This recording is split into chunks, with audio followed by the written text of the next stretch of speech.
Welcome to MegaBucks Radio.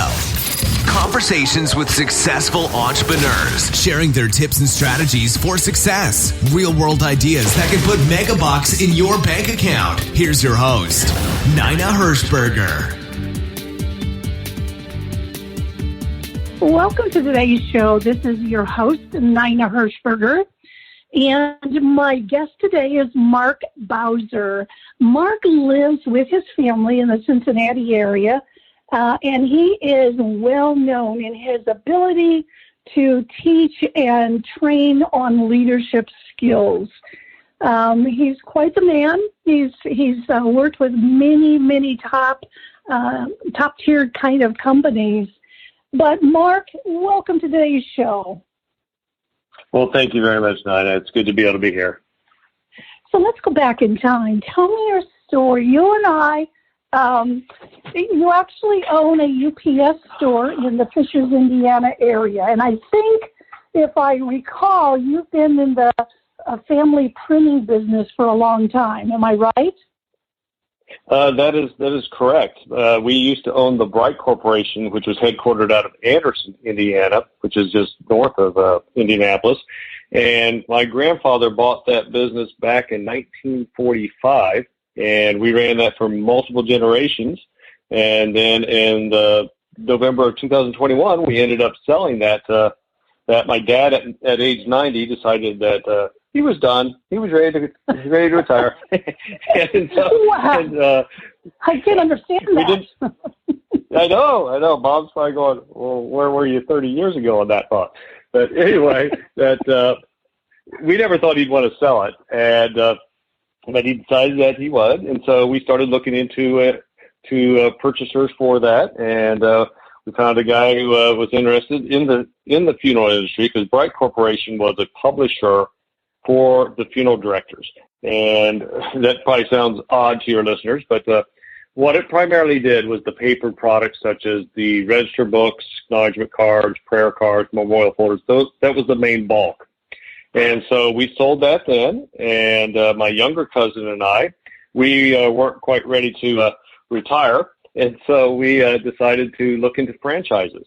And we explored many different franchises, and we just kept coming back to the UPS store franchise. It's not only one of the best in the world in terms of the world of franchises, and I think we're number 2 right now of all franchises that are available out there.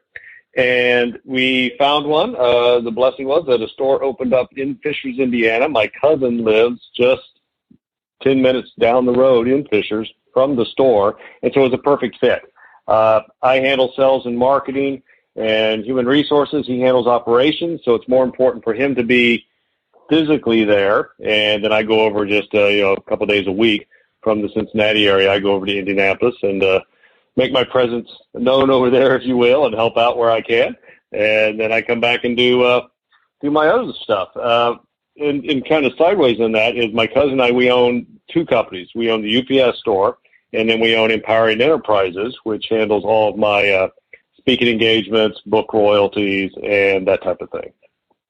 Okay, so go back to, was it Brightway? Is that the name of the company in Anderson? It was called Bright Corporation. Bright Corporation. So what did you do there? I did pretty much the same thing I do for the UPS store. I ran human resources. I ran sales and marketing. I'm a sales expert, and so that's kind of what I'm known for, that and leadership skills.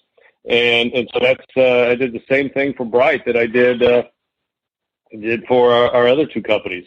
Now, of course, with a small company, many times you wear many hats. So there were many times where it was crunch time, and maybe we had some employees that were sick or what have you, and then we're running out to process orders to get them out the door. So that happens all the time, not only at the UPS store, that happened at Bright Corporation, and that's just the nature of a small business, that you have to put on a different hat once in a while. Well, I got to tell you, so when we moved to Fishers 5 years ago, we were going to build a brand new house, and so we lived with our son and his family for 6 months. And so I needed an address, to send things to. So I looked around, and I found the UPS store that you now own. Now, there's one closer to where we live than your store, but I'm telling you, I have been so happy with that store. Your manager is phenomenal. She's been there the entire time.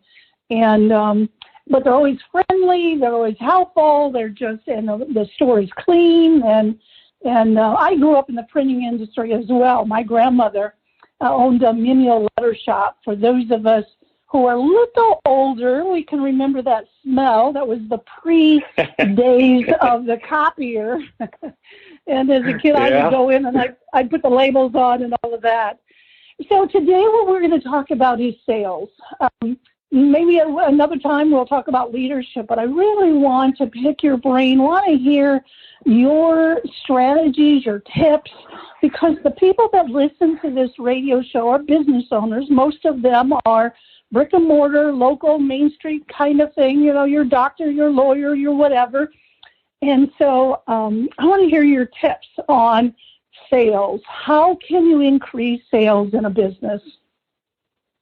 Sure. Well, first of all, let me thank you for being one of our loyal customers. That's to let your listeners know. That's how you and I got connected, is through the store. And our manager, Kim, that you mentioned, she is fantastic. She is the heart and soul of that store. We have a very positive staff. It took us a while to get the right people on the bus, but my cousin and I and Kim, we worked very hard to get the right people in the right positions. And now it's running like a well-oiled machine, and our goal is to serve every customer as they come in the door with that smile and to help them go out the door with whatever their need was filled. So thank you again for being one of our loyal box holders, and we really appreciate that. Well, it's now, in terms fine. of sales. Yeah, you're welcome. No, go ahead. He told me the other day, though, because of you guys being there, the sales of print jobs have really skyrocketed. And so obviously you're doing something right. You create a newsletter, and that's actually how I got to know you a little bit.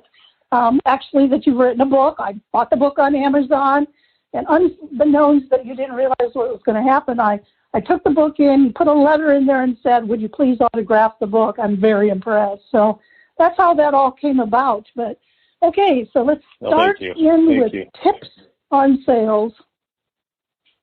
Well, you mentioned one of our key ingredients that we use at the UPS store is a newsletter.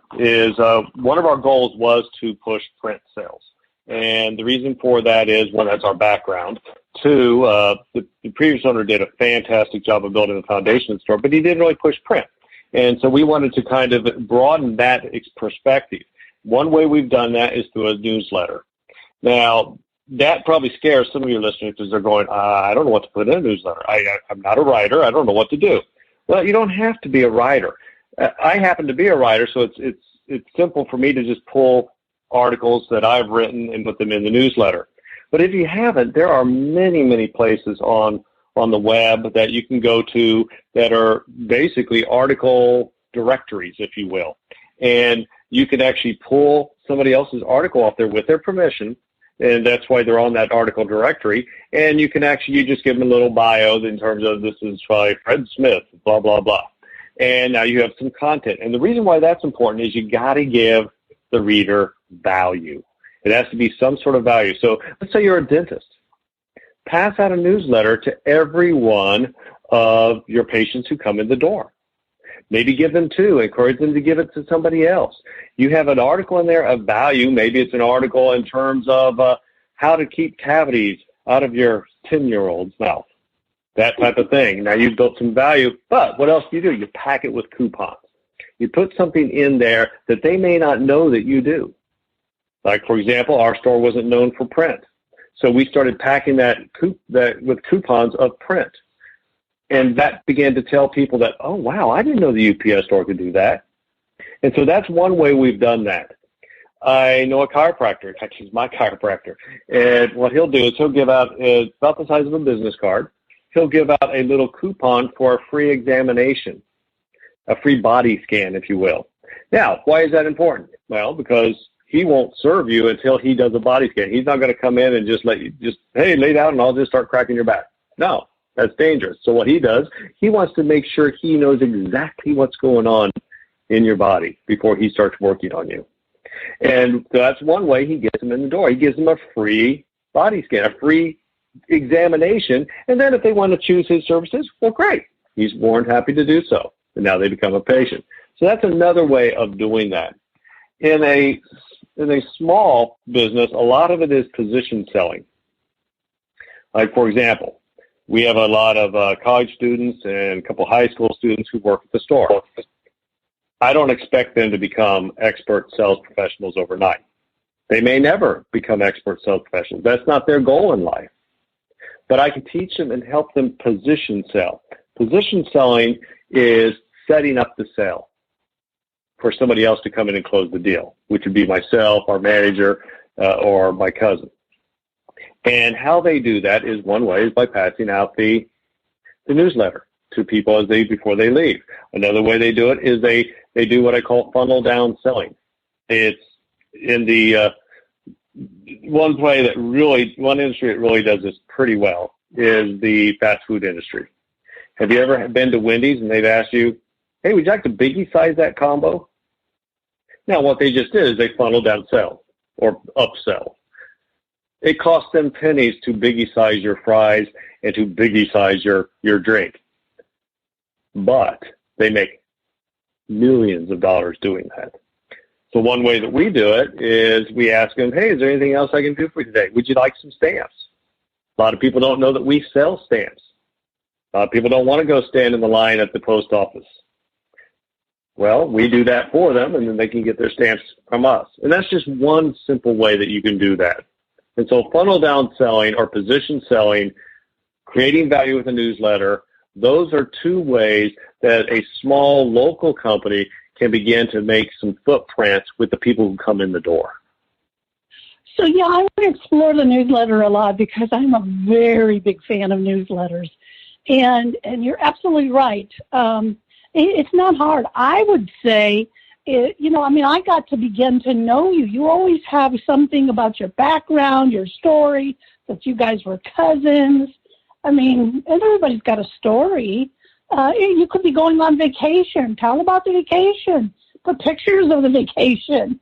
Whatever. Maybe you have. I have a humor writer that's written for me since 2010, and he's written my dog blog every month since 2010. And Max is quite famous. Max even wrote a book. So what I had my writer actually pick out 52 of his favorite blogs that he had written for Max, and I actually put it up on Amazon as a Tales of a Dog Named Max. That's great. So your newsletter, people think, well, it's too expensive. It's really, yours is a 11 by 17 inch sheet that you just folded in half. If somebody's going to mail it, you fold it a second time and it becomes a self-mailer. So it's really very reasonably priced. It is. And you don't have to put it on the nicest paper in the world. If you want to put it on 20 pound, that's fine. I would recommend 28 pound or a little higher. But it can be very, very economical. And for your listeners who may not understand print, what would be the difference? Well, 20-pound paper is a little bit thinner. Now, what that's going to do is if you're going to mail it, it's going to keep the weight down. And so you're not you may only put one stamp on it versus having to put two stamps on it. Well, that may not seem like a lot, but magnify that a couple hundred times. and now you're in some more significant cost. And so that's the difference in those type of things.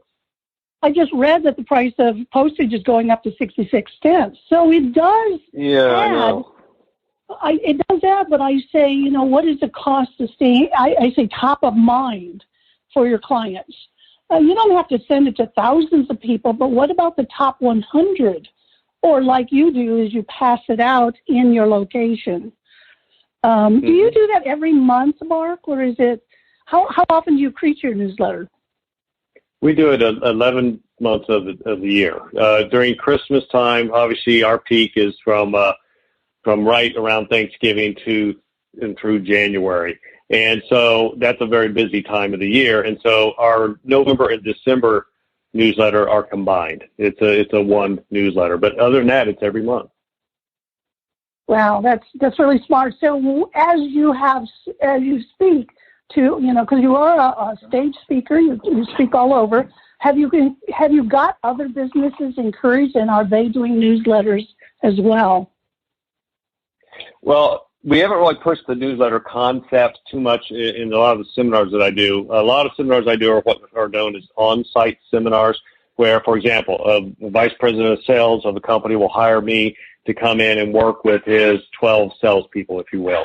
And so more that I'm looking in traditional selling in terms of helping them to about need assessment, how to ask the right questions, and what everybody wants to know is how do you close sales? And so we're talking a lot about how to do that, and then they're having to go through role plays with me. And what I say to them sometimes is, you can get past me, your prospect is not going to throw you for a loop, because I've heard them all. I've been there forever, and so I could usually say something that's going to make them think that they have to overcome, and that's the key. That's the key about training is to overtrain them so they're ready to, when the big game is going on, if you will, that nothing shocks them.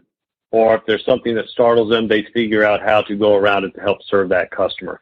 And let me just kind of say this too, is I kind of grew up in the Zig Ziglar philosophy, if you will. In fact, I was associated with the Ziglar organization for many, many years.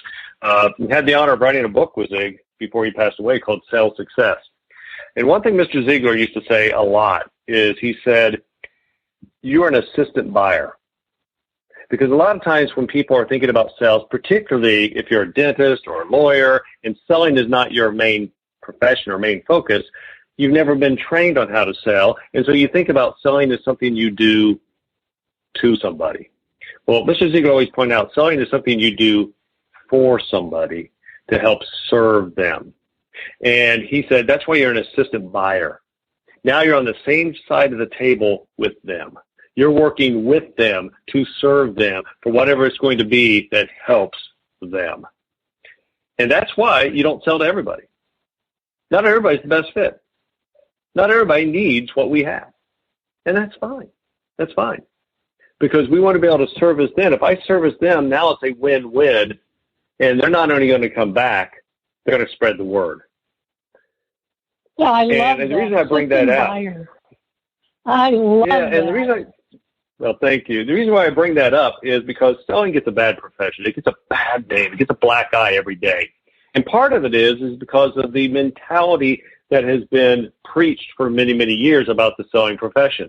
That selling is those used car salespeople who just try to sell you a clunker that won't last more than a year, or that terrible play years ago, The Death of a Salesman, or that terrible movie that had the line that says, always be closing. Those are all false myths and do a great disservice for not just selling, but the entire marketplace. Think of it this way. Nothing happens until somebody sells something. Yeah. Our entire economy is based on that. Yeah. I got to stop you a second. I have my little granddaughter here, so if you hear a little voice, she just came and she's asking for something. This is real life. I love it. You can do a radio show right in your office with your little granddaughter asking questions. Absolutely. Mark, what you're saying is absolutely perfect. I love it. So when you're with those 12 salespeople, and the number one question is, how do I close? Do you have one example, or do you have something you can share with the listeners, a big tip for them? Sure. First of all, people have to realize that closing the sale is just part of the process. Selling is a progression. If you don't prospect well, I don't care how good you are at closing, you're not going to be able to close the sale, because now you're trying to close to the wrong person. Need assessment. If you don't do the right questions and ask them and find out what their needs truly are, not what they might think they need, but what they truly need, then you're going to be trying to close on the wrong thing, and it's not going to work. So closing is a progression. But having said that, closing is tough for many people, because what happens is the buying intention grows. Now, buying intention is not necessarily a bad thing if it's used at the right time, and that's what the closing will do. But it creates tension for not only the prospect, it creates tension for the sales professional as well. And so the sales professional has to get comfortable with that tension when it's building at the right time. Now, having said that, let me give you one of my favorite closes, because everybody wants to know how to close sales.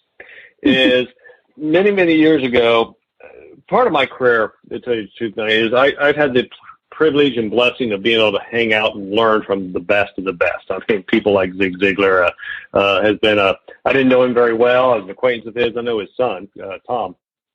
But Zig gave me advice throughout the years. Tom Hopkins, I used to get to hang out with his staff and talk to him once in a while. Early in my career, I worked behind the scenes at Peter Lowe's Success Seminars. Now, the Success Seminars were the largest business seminars in the world. And so I was one of the young guys in the back learning the behind the scenes of how those type of seminars work. And so I got to hang around with some of these folks. And another guy that I got mentored by earlier in my career was a guy named John Hammond. John Hammond was one of those crusty old sales guys who had been in sales for decades, knew more about sales in his pinky than all of us know in our entire bodies. Well, I have a close that I just call it the John Hammond close because I learned it from John.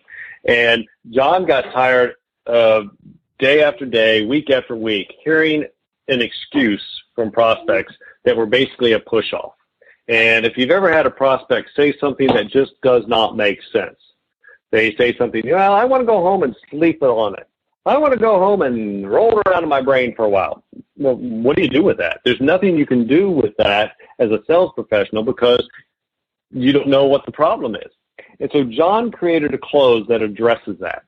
And so when the prospect says something that just doesn't make sense, I want to sleep on it, I want to think it over, you just simply look at him and say, Mr. Prospect, I know you have a really important reason for saying that.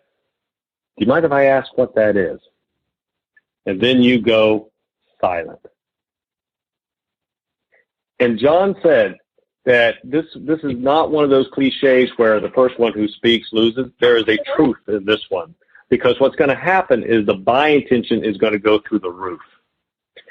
But 9 times out of 10, the customer will say something like, oh, well, I'll tell you what. The problem is I'm having trouble with, it just costs too much. Or I'm having trouble with, I don't think you can deliver it to me. Now you know what the problem is. So then you go back in the ball game and you can address whatever that pure, true objection is and help service that need. So that's one of my favorite closes because it deals with something that is a push-off that every salesperson gets almost every single day. But they don't know how to handle it if they just simply ask the qualifying question, Mr. Prospect, I know you have an important reason for saying that. Do you mind if I ask what that is? And then get the true problem and now close on that. That's brilliant. You're so lucky. By the way, when you were on Peter Lowe's Success, did you ever meet Dan Kennedy?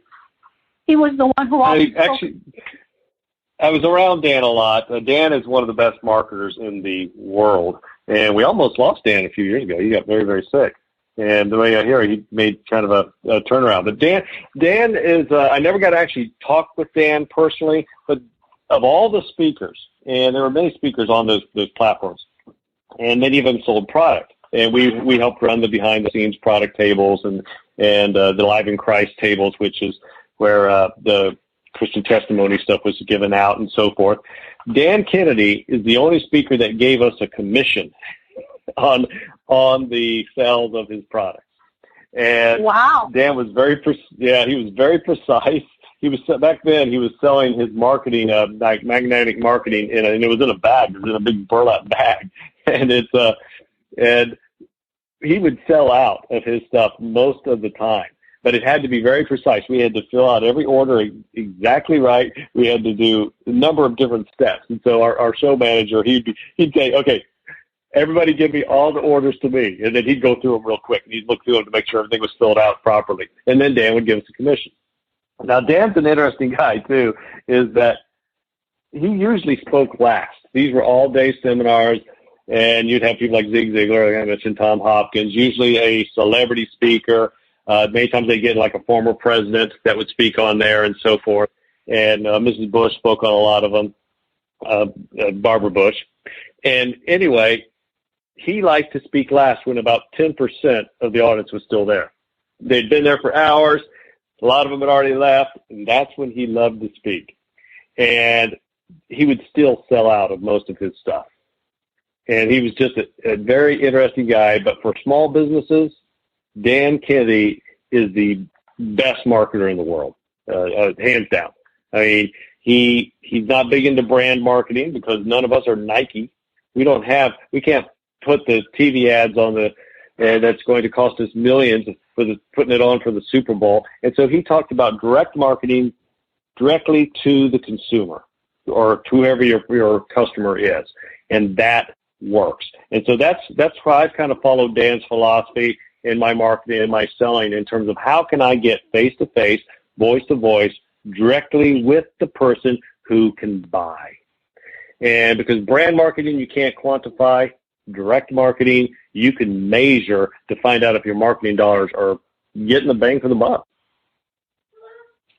Yeah. No, I met Dan in 1994, and he's been my marketing mentor ever since. In fact, just last week, I got a fax from him giving me a testimonial of the things that I do for his clients.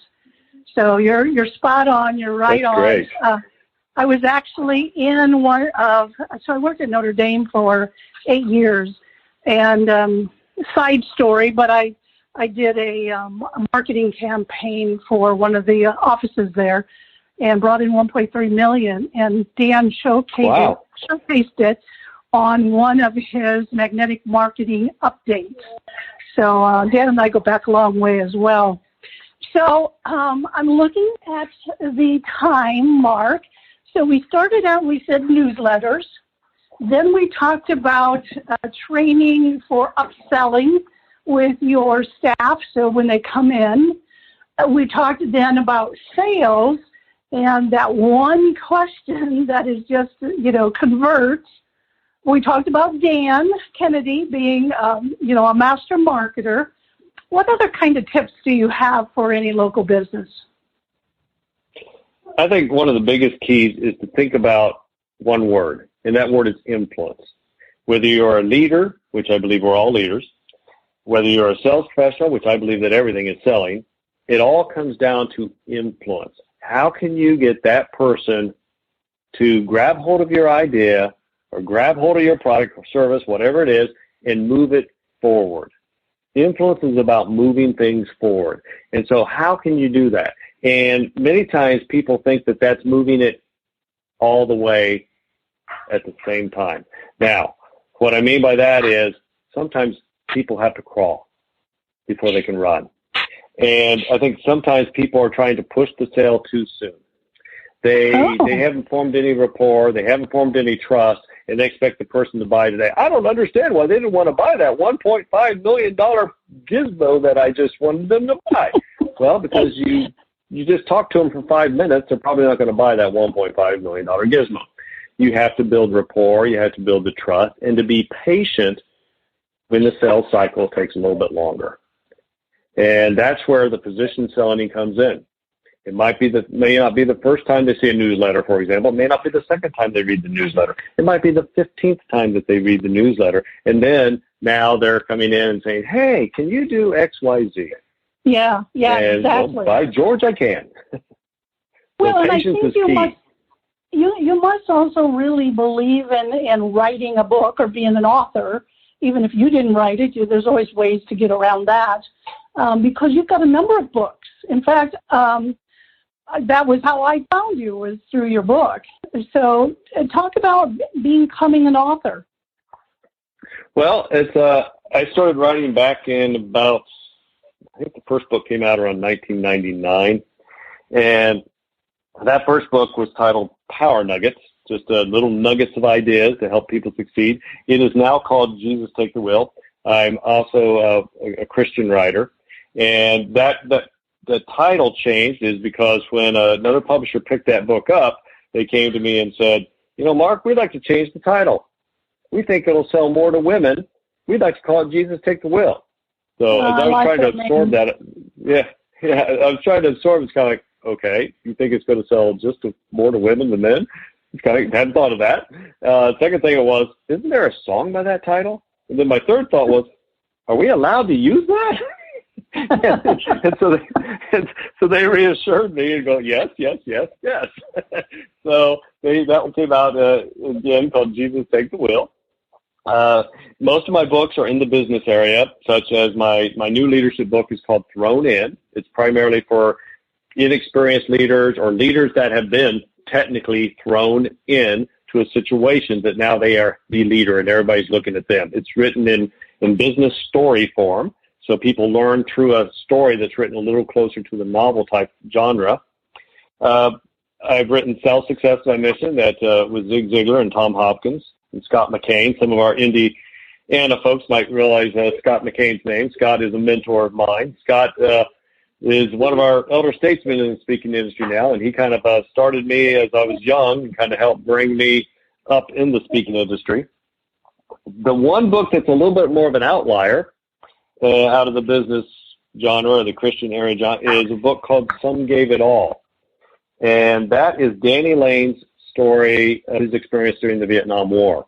And how that came about is Danny Lane is my martial arts instructor. And I was traveling so much, I couldn't go to a gym consistently, so I needed something that would work for being able to do in a hotel room or what have you. And Danny had a video-based program that taught his martial arts skills.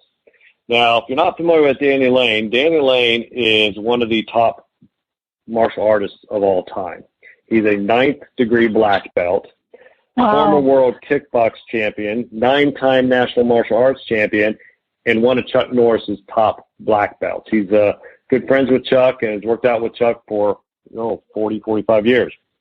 And so that's Danny Lane. Well, as Danny and I got to know each other, I realized he's got a story in there. Because I began to realize, he's a Vietnam vet, a war hero, 2 Purple Hearts. And so a little bit of my urging, and I think more of his wife's urging, we got him to open up to tell his story, a story that he had been trying to forget for 40 years through the post-traumatic stress disorder and so forth. And so that one's totally different genre than I'd ever written before.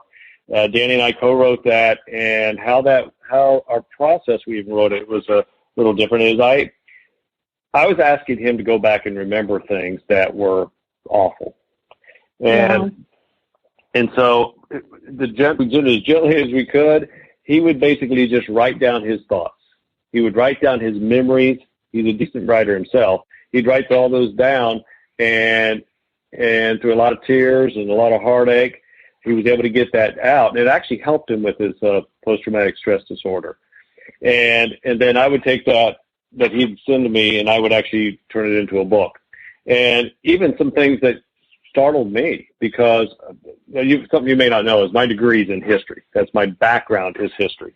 And he was teaching me stuff that I never learned in my history classes. Like, for example, he started talking about these rock apes and the problems they had with these rock apes over in Southeast Asia. And I'm going, wait a minute. Time out. What's a rock ape? I've never heard of a rock ape. And he goes, oh, they were awful. There were these ape things, and they were about maybe 4.5, 5 feet tall, and they walked straight up. And he said at the dusk of night, you couldn't tell what these were. You couldn't tell if it was the Viet Cong or what it was. And the Viet Cong and the North Vietnamese army, what they would do is they would train these rock apes to throw rocks and grenades at our troops. Oh. So it just wasn't the tunnels and the booby traps and the enemy they were facing all the time. They were having to face the elements, including little Sasquatch type things, and they were just awful. And so they were in constant. He said everything bad happened at night. Everything bad happened at night. If he told me that once, he told me that a million times, because they dreaded the night.